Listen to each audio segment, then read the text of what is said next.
secara garis besar itu ada dua, ada yang episodik sama yang kronik. Terus yang episodik ini kebagi jadi dua, ada yang infrequent dan frequent. Infrequent. Terus kalau untuk masing-masingnya itu sama-sama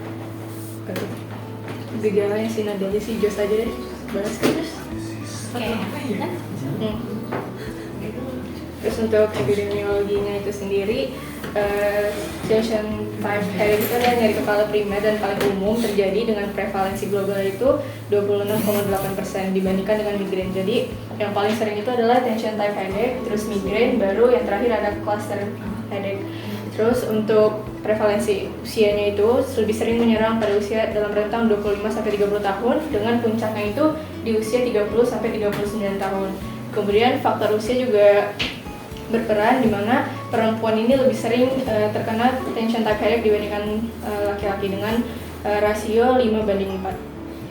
Gitu deh.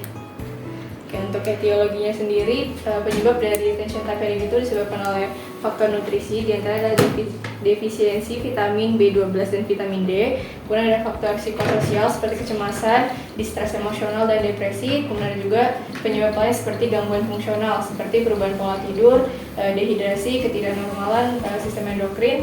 Kemudian ada penyebab juga dari obesitas, intoksikasi, dan hormonal. Kemudian untuk penyebab dari penyakit contohnya seperti tumor cerebral, meningitis, hidrocephalus, dan sifilis. Kemudian untuk patogenesisnya,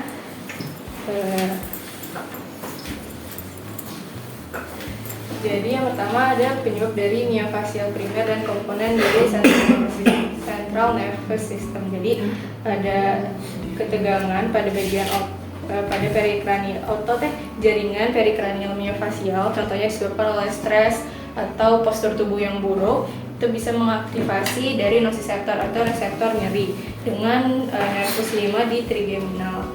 Kemudian di mana nervus 5 ini terletak di sekitar pembuluh darah miofascial. Kemudian nantinya dari sini dia akan mengaktifasi menuju ke nukleus trigeminal, di mana di sini ada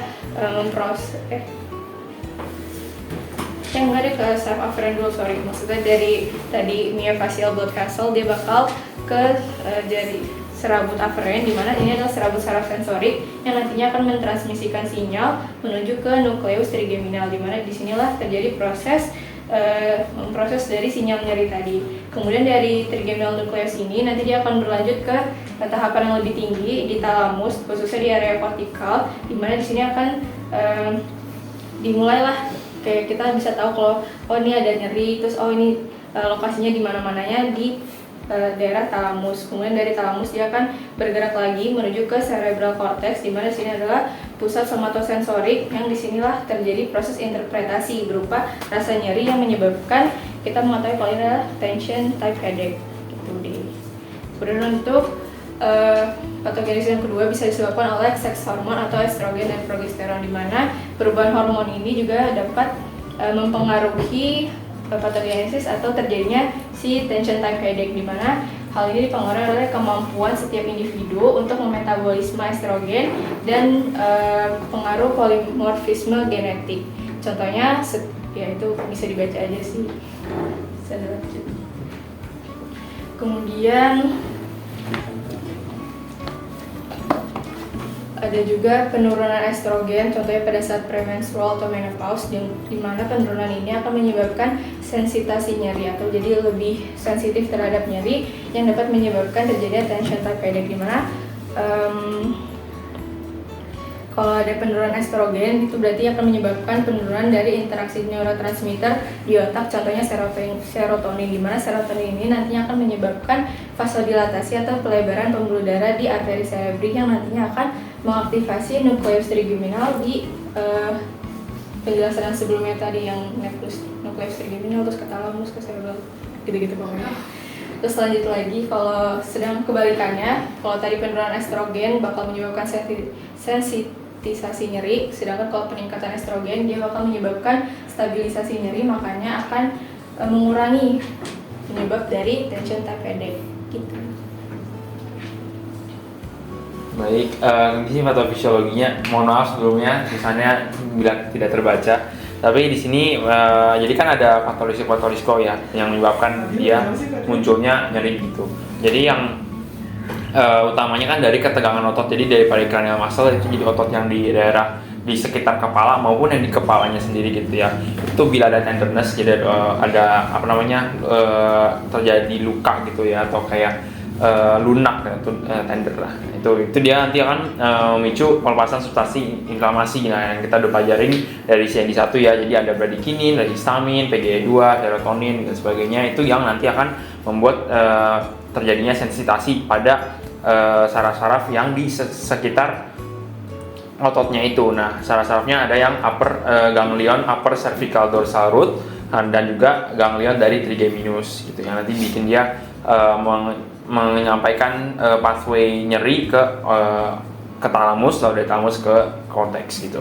Nah, dari otot yang terasa keras atau tightnya itu biasanya tuh karena posisi lagi tadi yang dibilang sama Dedinda juga ya. Jadi posisi postur tubuhnya bila tidak benar atau di olahraga. Nah, olahraga itu sebenarnya khususnya olahraga yang isometric atau static exercise. Nah, static exercise itu adalah olahraga yang dimana ototnya itu stay di satu posisi gitu. Kayak misalnya kalau kita begini kan, ini kan dia gerak nih posisinya, jadi kontraksi, itu ekstensi gitu kan. Nah, kalau yang static exercise itu yang misalnya ditahan gitu, jadi kayak posisinya ototnya tuh tegang terus gitu. Nah, itu yang bisa memicu terjadinya iskemia karena posisi otot yang kontraksinya itu di tengah-tengah, jadi nggak full ekstensi tapi nggak full kontraksi juga, itu lebih memakan oksigen lebih tinggi dibanding ototnya sekalian langsung full kontraksi atau full ekstensi gitu. Nah, jadi itu yang nyebabin bisa terjadinya iskemia dan nanti akan terjadi pengeluaran substansi inflamasi gitu. Selain itu bisa juga pengaktifan NOx atau nitric oxide sintase dan terjadilah produksi nitric oxide. Nah, nitric oxide ini diproduksi untuk apa sih? Karena fungsinya kan posisinya si otot ini tuh lagi butuh untuk kerja kan. Jadi dia butuh suplai darah yang tinggi supaya O2-nya cukup. Nah, jadi NO ini diproduksi supaya terjadi vasodilatasi pada smooth muscle-nya si pembuluh darah yang mengarah ke otot itu. Jadi terjadilah produksi NO itu dan terjadi pelepasan substansi P yang juga fungsinya untuk vasodilatasi. Maka terjadi vasodilatasi, dan vasodilatasi ini nanti membuat daerah itu jadi sensitif. Nah, sensitifnya itu pada cervical spinal dorsal horn dan juga trigeminal spinal root gitu. Jadi yang ini plus yang ini juga. Jadi yang kalau yang karena pathway yang ini tuh yang sensitasi itu pada upper cervical dorsal root ganglion, trigeminal ganglion, cervical spinal dorsal root horn dan juga trigeminal spinal root gitu. Jadi yang daerah-daerah di yang kayak leher lah, otot leher gitu. Nah, selain itu yang static exercise ini juga menyebabkan kontraksi pada otot yang suboccipital. Suboccipital maksudnya kayak yang daerah belakang sini loh, daerah yang ke arah ke kayak anggaplah yang namanya suboccipital kan. Jadi kayak bayangin aja lobus occipital, nah otot-otot yang di bawah situlah yang kira-kira bisa menarik kayak si occipitalnya ke bawah gitu misalnya. Nah, itu dia akan terjadi namanya tanda petik ya, tanda petik. Kalau di jurnal juga pakai tanda petik, penarikan dura mater. Jadi kayak anggapannya kayak dura maternya kayak ketarik gitu, dan itu yang bakal membuat jembatan namanya jembatan myodural. Jadi jembatan antara otot dengan si dura maternya itu anggapannya kayak ketarik dan akhirnya jadi nyeri gitu. Nah, itu yang membuat munculnya tension type headache. Nah, terus ada faktor risiko lain misalnya dari emotional stress. Jadi misalnya nih di suatu riset itu di riset lah beberapa kayak manusia gitu, dan setelah diuji itu biasanya jam-jam munculnya tension headache itu di pagi banget atau pas di sore. Karena pas di pagi itu orang-orang yang diuji ini mereka bangun tidur itu mikirinnya aduh konflik di kantor atau aduh konflik di tempat kerja, jadi akhirnya jadi tension type headache gitu. Dan pas sorenya pun kayak mereka misalnya tanda petik kayak pulang kerja lah gitu, pulang kerja itu mereka aduh banyak kerjaan di rumah gitu, kayak itu yang disebut efek dari emotional stress terhadap kontraksi otot perikranial dan juga kranialnya sendiri gitu. Misalnya dia jadi kayak kontraksi ototnya ini tidak disadari gitu, jadi kayak dari alam bawah sadar gitu yang kayak misalnya kayak aduh dia kayak pikiran aduh gimana ya kan, jadi kayak mengerutkan dahi lah, terus kayak mungkin dia menggenggam giginya atau apa sih, menggigit gitu, aduh gitu kayak aduh gitu, karena jadi kan ada kontraksi otot-otot itu kan yang bisa menyebabkan namanya tightness dari si otot-otot perikranial yang sehingga bisa menyebabkan tension type headache gitu. Nah lalu dari dehidrasi juga bisa, karena dari dehidrasi itu otot kita itu kalau misalnya kekurangan air itu dia akan kayak menyusut gitu kan, jadi kayak akan kayak kontraksi secara sementara, dan kalau itu nggak dihidrasi dengan air itu bisa mengaktifasi pathway nyeri. Tapi nggak cuma itu, otak juga kayak gitu. Jadi otak itu pas dia kekurangan air dia akan kayak menyusut gitu, dia akan kayak menyusut sedikit, dan karena menyusut itu kayak bayangin aja kayak ini selaput otak yang nempel sama tuh tengkorak kita gitu kan. Terus kayak otaknya itu kayak nyusut, jadi kayak ketarik gitu kan, jadi sakit kan. Nah itu anggapan kalau bahasa jurnalnya kayak gitu. Jadi sorry ya guys, kayak gitu maksudnya. Nah terus dari kekurangan tidur juga bisa. Kenapa? Karena kekurangan tidur itu meningkatkan rasa capek kan, dan rasa capek ini kalau kita drive atau kita paksa untuk tetap kayak bangun lah, kan kita kalau tidur atau istirahat itu kan parasimpatis kan ya. Nah tapi karena kita udah posisi udah capek tapi kita tetap paksa untuk kerja atau untuk kayak stay awake gitu, berarti kan kita kan mengaktifkan saraf simpatis kita kan. Nah, jadi terjadi overdrive saraf simpatis yang bisa menyebabkan sensitasi nociceptor gitu. Nah selain itu juga dari kekurangan tidur sendiri itu dia akan terjadi penurunan sebuah produksi protein namanya orexin, bukan potensi zat, sebuah zat di dalam tubuh namanya orexin. Dan orexin ini sendiri dia sebenarnya fungsinya khususnya ada di nervus trigeminus, itu dia untuk inhibisi pathway nyerinya trigeminus gitu. Jadi karena ada zat orexin ini yang diproduksi bila kita cukup tidur, tapi karena posisinya kurang tidur jadi orexinnya nurun. Karena orexinnya nurun, inhibisi pathway nyerinya juga turun, akhirnya terjadilah sensitasi atau peningkatan sensitivitas dari nociceptor yang ada di trigeminus, dan akhirnya jadi sakit kepala gitu. Next. Nah mungkin dari manifestasi klinisnya nih gambar, jadi kayak dia tuh ada sakit kepala yang dirasakan seperti ada yang mengikat kepala gitu. Jadi anggapan kayak ada sebuah, misalnya nih ada karet gelang mega gede banget ini, terus kayak dijepak aduh gitu. Jadi kayak dia ngejepit kepala gitu kayak gini gitu kan, yang kayak di sini. Jadi dia bilateral, jadi dia dari arah frontal ke arah temporal gitu ya. Jadi arah frontal ke arah temporal mengikuti cabang nervus trigeminus yang nomor 1 yang ophthalmicus. Jadi kan dia ke atas ini nih. Nah jadi dia kayak dari arah temporal ke arah frontal itu nyerinya kayak ada diket gitu, kayak diket kepala. Dan dia sifatnya tuh bukan pulsasi, bukan cenut-cenut yang ada di migrain, dan bukan yang rasa ditusuk-tusuk yang ada di cluster. Nanti cluster dibahas mungkin. Kalau cluster itu rasanya kayak tusuk-tusuk, kalau migrain rasanya cenut-cenut. Nah kalau ini tuh kayak rasanya kayak yang kayak berulang-ulang tuh ada yang ngambil karet gelang terus dicetak gitu, gitu. Bisa bayangin lah ya.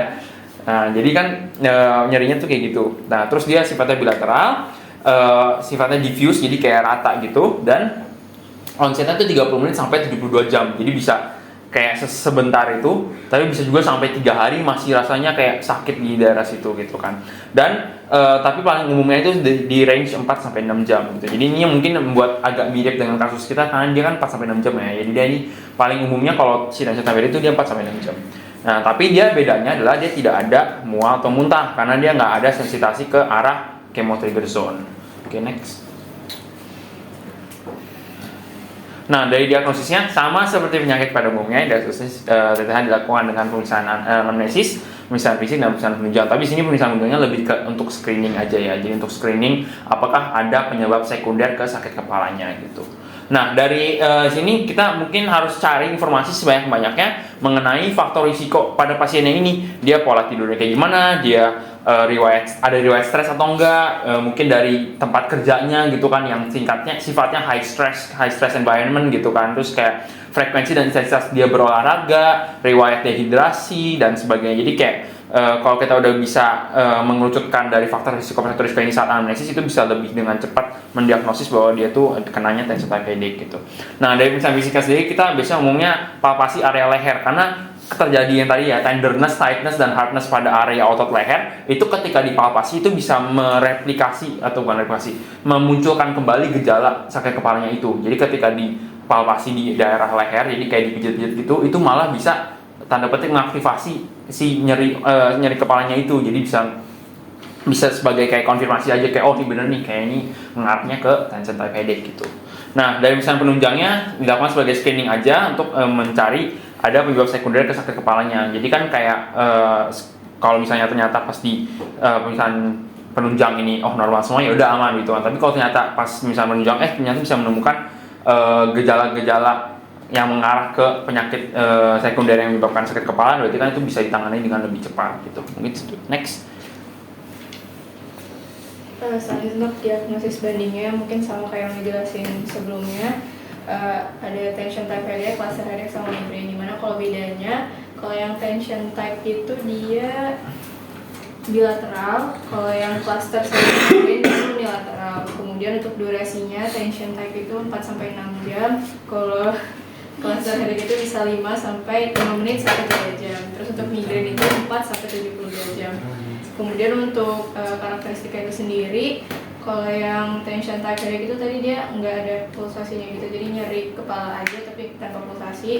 Terus kalau yang cluster tadi ada ini ya, sensasi tusuk-tusuk gitu. Kalau yang migraine tadi dia berarti ada pulsasinya. Terus dia di sini bedanya sama yang lain juga, bedanya migraine sama tension type dan cluster itu, kalau di migraine dia ada fotofobia dan fonofobia. Kalau fotofobia itu yang ini enggak cahaya. Kalau yang fonofobia itu yang suara. Terus ada juga nausea, mual, dan muntah. Udah sih. Terus untuk gambaran di sebelahnya itu, gambarannya kalau misalnya migraine dia kan di sebelah kanan lateral kan. Terus kalau yang tension yang kayak tadi kayak headband kan. Terus kalau yang cluster tuh dia kayak spesifik di satu tempat, kayak bisa di mata. Kalau di pasar kayak di mata gitu. Lanjut. Nah, mungkin di sini tata laksananya kan tadi dibagi dua ya dari definisinya. Dari tension type itu ada dua tipe kan, ada yang infrequent, frequent, sampai chronic kan. Nah, infrequent sampai frequent itu bisa digolongin jadi satu, namanya ETTH, yaitu episodic tension type headache. Nah, ini dia pengobatannya lebih untuk meredakan gejala aja sih. Jadi dari NSAID itu bisa dikasih ibuprofen 400 mg atau acetaminophen 1000 mg. Obat-obatan lainnya bisa berbentuk naproxen sodium, ya bisa dibaca sendiri lah ya ini obat-obat lainnya, tapi yang lebih terkenal tuh yang nomor 1 sama 2 ini. Dan riset tuh menunjukkan bahwa obat relaksan otot itu tidak mengurangi gejalanya. Jadi kayak karena ini mungkin pas di saat di riset itu kan para researcher ini tuh kayak suspek karena ini awalnya dari ototnya yang tender atau ototnya yang kayak tegang gitu lah ya, itu apakah bisa diobati dari ototnya. Nyata pas cek gitu dari pengobatan placebo dibandingkan sebagai placebo sebagai kontrol dan pengobatan pernafasan otot sebagai yang diujinya, ternyata nggak ada bedanya gitu. Jadi nggak bisa diobatin dari ototnya, tapi lebih ke dari NSAID-nya untuk mengurangi nyerinya. Jadi kayak ventatorinnya langsung yang diinhibisi.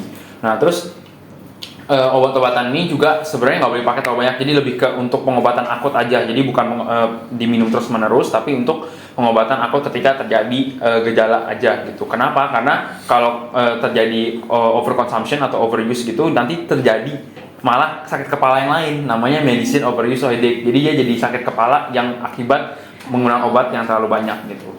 Nah, kalau yang chronic tension type headache itu dia pengobatan dengan amitriptyline 10-25 mg setiap harinya dan menurun menjadi 10-25 mg per minggu bila membaik, dan dihentikan bila sudah memberikan efek terapeutik. Nah, ini dia karena sifatnya udah kronik itu. Jadi kalau yang tadi sudah dijelasin Rinda juga ya. Jadi yang di slide pertama tadi kan bisa lihat tuh ada frekuensinya. Jadi kalau yang infrequent itu dia tuh jarang banget, kayak dia munculnya mungkin 1 hari aja dalam 1 bulan gitu. Kalau yang frequent itu bisa 1 sampai 14 hari dalam 1 bulan.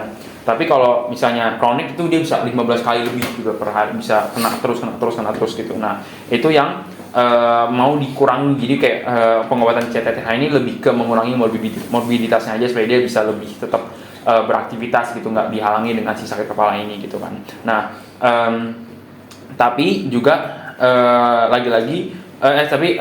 menurut riset sih pengobatan menggunakan amitriptyline ini yang sejauh ini paling efektif untuk pengobatan CTTH, karena lagi-lagi pengobatan ke arah ototnya itu tidak mengurangi gejala sama sekali. Next. Nah, mungkin dari komplikasinya ini perubahan dari TTH infrequent menjadi TTH kronis. Jadi lagi-lagi kalau misalnya ternyata tidak kayak nggak ditangani lah gitu kan, atau memang dia berkomplikasi gitu, itu dia bisa berubah dari yang posisinya dia dari ETTH menjadi CTTH gitu, dari episodik ke kronik gitu. Nah, komplikasi lainnya bisa dalam bentuk yang tadi ya, medicine overuse sedikit, kalau misalnya minum obatnya kebanyakan malah jadi bentuk sakit kepala yang lain. Next.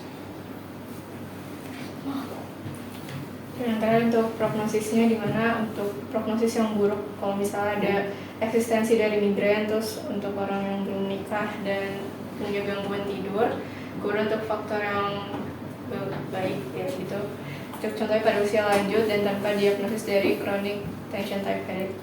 Selesai. Ini referensi Reginda, next ini referensi saya. Oke.